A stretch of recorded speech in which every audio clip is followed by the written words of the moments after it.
दोस्तों नमस्कार, मैं आज़ाद पटियाल आप सभी का हार्दिक स्वागत करता हूं। और आज मैं आपके सामने आया हूं एक ऐसे टॉपिक के ऊपर बात करने के लिए जो बहुत खूबसूरत टॉपिक है, बहुत बेहतरीन टॉपिक है और उस टॉपिक पे बात करना बहुत लाजमी है। आज मैं बात करने वाला हूं ऐसे बंदर छाप लोगों के ऊपर जो कि आज इस कंपनी में होते हैं, कल किसी और कंपनी में होते हैं, परसों किसी और कंपनी में होते हैं। वो किराएदार जैसे लोग होते हैं कि उनका कोई परमानेंट ठिकाना नहीं होता है। तो मेरे दोस्त, ऐसे लोगों के ऊपर एक गाना मुझे बहुत याद आता है कि मुसाफिर हूँ यारो, ना कोई घर है ना कोई ठिकाना, आज इस कंपनी में आना कल को उस कंपनी में जाना। तो किस कंपनी का झंडा लेके चले उन्हें खुद पता नहीं होता है। लेकिन हाँ, मैं अक्सर ऐसे लोगों को एक चीज़ कहना चाहता हूँ कि वो लोग अपनी ज़िंदगी तो ख़राब करते ही करते हैं, लेकिन साथ साथ अपने साथ उन हज़ारों लाखों लोगों की ज़िंदगियाँ भी तबाह कर जाते हैं जो एक विश्वास के साथ उनके साथ जुड़े होते हैं। तो मैं कई बार देखता हूँ लोगों को कि उन्हें लगता है कि मैं एक लीडर हूँ, मैं जहाँ जाऊँगा कारवां उधर चला जाएगा, लेकिन वो उनकी गलती होती है और इसी गलती के कारण वो उनकी हालत वो हो जाती है कि धोबी का कुत्ता ना घर का ना घाट का। तो मेरे दोस्त, आज का जो टॉपिक है सिर्फ उन्हीं बंदर छाप लोगों के ऊपर है। तो मेरे दोस्त, उन्हें लगता है कि वो एक बहुत बड़े लीडर हैं, उनके अंदर बहुत ज़्यादा टैलेंट है और जब वो इस एक कंपनी को छोड़ के किसी दूसरी कंपनी में जाते हैं तो अपने अंदर वो ऐसी जोश, ऐसी ऊर्जा, ऐसी एनर्जी भर देते हैं, लगता है कि नहीं अब तो बस सब चीज़ बदल जाएगा, नेटवर्क मार्केटिंग का पूरा परिभाषा ही बदल के रख देंगे वो लोग। मेरे दोस्त, ऐसे लोगों को मैं एक चीज़ कहना चाहता हूँ कि जब मुर्गे की गर्दन कटती है ना, आपने देखा होगा जब मुर्गे की गर्दन कटती है तो सबसे ज्यादा ताकत लगाता है। अरे मुर्गे अगर ताकत लगानी थी तो जिंदा रहते, अगर वो ताकत लगाई होती तो शायद जान बच जाती।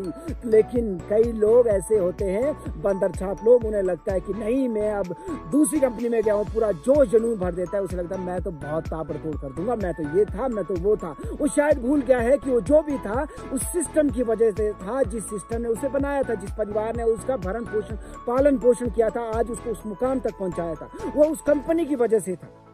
लेकिन उसे घमंड आ जाते हैं और मेरे दोस्त याद रखिए, घमंड तोड़ता है इंसान को। तो कई लोग ऐसे हैं जिन्हें लगता है कि मैं बहुत कुछ कर सकता हूं, मैं बहुत ताबड़तोड़ कर सकता हूं। लेकिन मेरे दोस्त याद रखिए कि आप अपने साथ साथ बहुत सारे लोगों का जीवन खराब कर रहे हैं।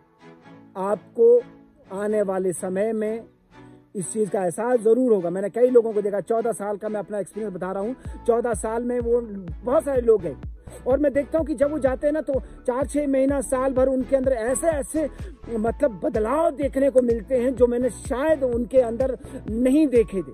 और कई बार ना उनको देख के खुद भी थोड़ा सा डर सा लग जाता है, सहम सा जाता हूँ कहीं वो लोग सही तो नहीं है। लेकिन 1 साल के बाद, क्योंकि होता है ना polish, all glitters are not gold, हर चमकने वाली चीज़ सोना नहीं होती, हर दिखने वाला सच्चाई नहीं होती है। तो मेरे दोस्त, बहुत सारे लोग ऐसे ही होते हैं, उन्हें लगता है कि बस गए हैं तो अब ऐसा होगा। उनके चेक दिखते हैं तो सिर्फ सोशल मीडिया पे दिखते हैं, अकाउंट में नहीं दिखते हैं।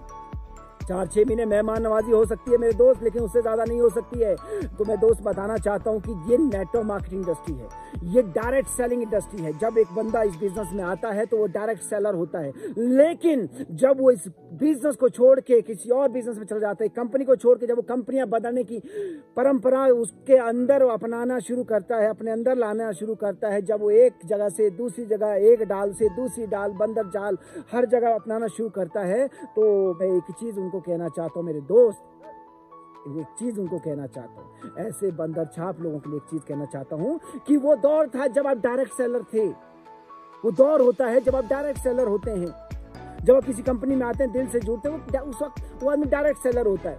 लेकिन जब वो कंपनियां बदलता है ना, फिर वो डायरेक्ट सेलर नहीं रहता है, वो डायरेक्ट सेलर से होके डायरेक्ट स्टीलर हो जाता है।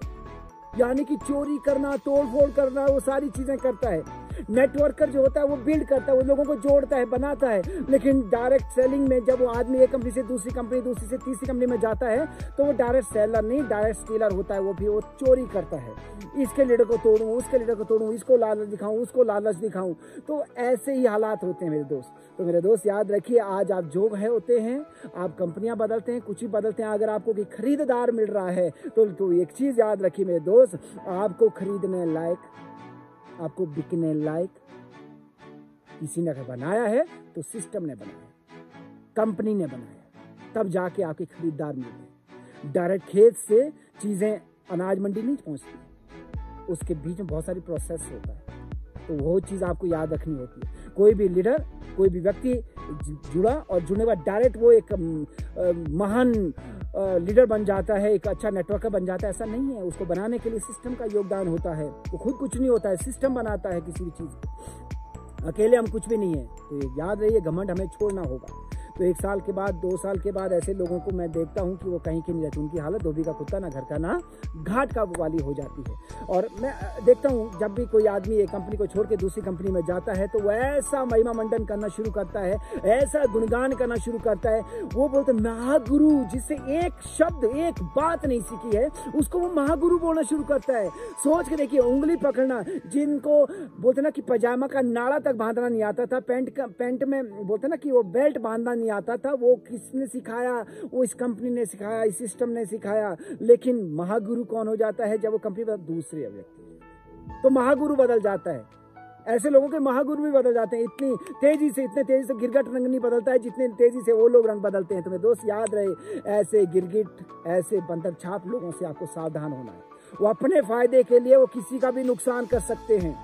कहते हैं ना कि यार मेरे दोस्त, गिरो तो उस झरने की तरह गिरो जो गिर कर भी अपनी शोभा नहीं खोते। तो मेरे दोस्त, मैं ऐसे बंदर छाप लोगों के लिए कहना चाहता हूँ कि अगर आपको कंपनी छोड़नी है, आपको दूसरी जगह शुरू करना है, न्यू वेंचर, कई लोग कहते हैं न्यू वेंचर, अरे नया कुछ नहीं मेरे दोस्त, बदलना तो खुद को था, तूने कंपनी बदल दी। ये तेरी सबसे बड़ी गलती थी, खुद को बदलना था मेरे दोस्त, तूने कंपनी बदल दी। हाँ, कंपनी बदल दी, मान लिया, मैं मानता हूँ कि कंपनी बदल, लेकिन यार कम से कम मेरे दोस्त, उस थाली जिस थाली में खाया उसमें 6 तो मत कीजिए।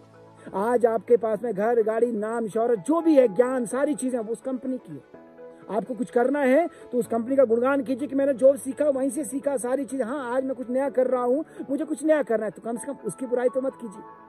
तो कई लोगों को मैं देखता हूँ कि पुरानी कंपनी के, पुराने सिस्टम की बुराइयां इतनी कर देते हैं कि उन्हें लगता है कि बुराई करके मैं अच्छा इंसान बन जाऊंगा। मेरे दोस्त, बुरा बोएंगे बुरा मिलेगा, अच्छा बोएंगे अच्छा मिलेगा, इस चीज को याद रखिए।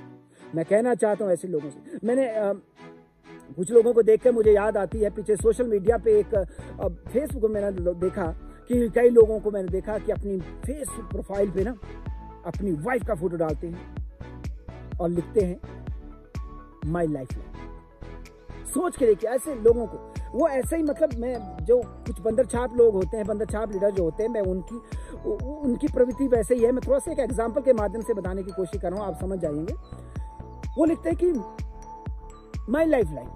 सोच के देखिए, लाइफ लाइन कौन होगी? बीवी, जो कितने साल बाद आई, कम से कम 25 से 30 साल के बाद आई। लेकिन 25-30 साल उस आदमी को बनाने में उसके माँ बाप का योगदान था, उसको पैदा करने में, उसका पालन पोषण करने में, उसका शिक्षा, उसका स्वास्थ्य, सारी चीजें वो किसने की? वो माँ बाप ने की। माँ बाप ने अपने नींद, चैन, सब चीज त्याग के उस बच्चे को बड़ा बनाया, पढ़ाया, लिखाया, आज उसको एक सही मुकाम पे पहुंचाया। वो लड़की उसको मिली है उस मुकाम में आने के बाद, लेकिन मुकाम तक किसने पहुंचाया? उन माँ बाप ने पहुंचाया। लेकिन माँ बाप जो होते हैं फिर वो लाइफ लाइन नहीं होते मेरे दोस्त। लाइफ लाइन उनकी चेंज हो जाती है, उनकी बीवी उनकी लाइफ लाइन बन जाती है। सोच के देखिए, मुझे शर्म आती है ऐसे लोगों पे, और मुझे शर्म आती है ऐसे बंदर छाप लीडर पे। लीडर नहीं कहूँगा मैं उनको, बंदर छाप लोग कहूँगा, जो आज इस डाल पे तो कल उस डाल पे, जो अपनी गिरगिट की तरह रंग बदलते हैं। तो मेरे दोस्त, ऐसे लोगों का कहीं कोई परमानेंट एड्रेस नहीं होता है, वो किराएदार होते हैं और किराएदार ही रहते हैं। तो आपको उन ऐसे बंदर छाप लोगों से बचना है, क्योंकि आपका भविष्य आपका अपलाइन बेहतर जानता है, आपका भविष्य आपका सिस्टम बेहतर जानता है, आपका भविष्य आपकी कंपनी बेहतर जानती है। तो जो भी करना है मेरे दोस्त, सोच समझ के करो, जिंदगी आपकी है। कहीं ऐसा ना हो आपका एक फैसला आपकी आने वाली पीढ़ियों के लिए दुख का कारण। मेरे दोस्त, ये कोई नई बात नहीं है कि एक व्यक्ति जब किसी कंपनी को छोड़कर जाता है तो उसी के खिलाफ बोलना शुरू करता है, उन्हीं के अपने सीनियर लोगों के, अपने अपलाइन लोगों के खिलाफ ही वो जंग की शुरुआत कर देता है। ये कोई नई बात नहीं है, हर राक्षस ने ऐसा ही किया है। आपको याद होगा भस्मासुर वाली कहानी, भस्मासुर को भस्म करने का वरदान शिवशंकर ने दिया था, और वो राक्षस जो है शिवशंकर जी को ही भस्म करने चला। मतलब जिसने बनाया, जिसने उसको वो वरदान दिया, जिसने वो ताकत दी, वो उसी को भस्म करने चला, और अंत आपको पता है कि उसका क्या हुआ। तो ऐसे कई भस्मासुर आपको दिखेंगे जो कि अपने ही अपलाइन को, अपनी ही कंपनी को खाने की, खत्म करने की बात करेंगे कि भाई अब तो कंपनी खत्म हो जाएगी। तो मेरे दोस्त, ऐसे भस्मासुर का अंत क्या है वो आपको मालूम है। तो ये याद रहे, जो बनाना जानता है वो खत्म करना भी जानता है। तो आपको अगर जाना है मेरे दोस्त, आप अच्छे तरीके से जा सकते हैं, लेकिन कई भस्मासुर होते हैं तो उनका अंत आपको मालूम है। तो थैंक यू सो मच, नमस्कार।